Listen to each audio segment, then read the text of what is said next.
పత్తి, మొక్కజొన్న, వరి ఇవన్నీ నష్టపోయినాయి. కానీ వాళ్ళు ముఖ్యంగా ఏం చేస్తున్నారంటే ఓన్లీ పాక్షికంగా అంటే మొత్తము దెబ్బతిన్న వరిని మాత్రమే యాప్ ద్వారా వ్యవసాయ అధికారులు నమోదు చేస్తున్నారు. పత్తి కానీ ఇటువంటి వాటి అన్నింటినీ కూడా నమోదు చేయలేదని ఆ, వాళ్ళు నమోదు చేయలేకుండా ఉంటున్నారు.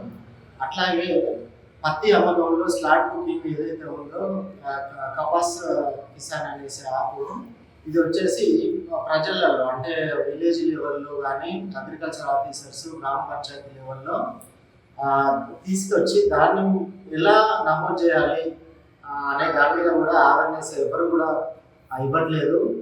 దానివల్ల చాలామంది రైతులు ఇప్పుడు చదువుకున్న వాళ్ళు ఎట్లా చేయాలో అనేది చాలా కన్ఫ్యూజన్గా ఉంటుంది. ఏ ప్రాసెస్ ఎట్లా చేయాలి ఏంటిది స్టెప్ బై స్టెప్ అవేర్నెస్ లేకుండా ఉండడం వల్ల చాలామంది స్లాట్ బుకింగ్కి చాలామంది వెళ్ళకుండా ఉండడం జరుగుతుంది. కాబట్టి దీని గురించి ప్రభుత్వం కానీ సంబంధిత అధికారులు కానీ క్షేత్రస్థాయిలో విలేజ్ లెవెల్లో అవేర్నెస్ తీసుకొచ్చిన తర్వాత దీన్ని ఇంప్లిమెంటేషన్ చేస్తే బాగుండేది.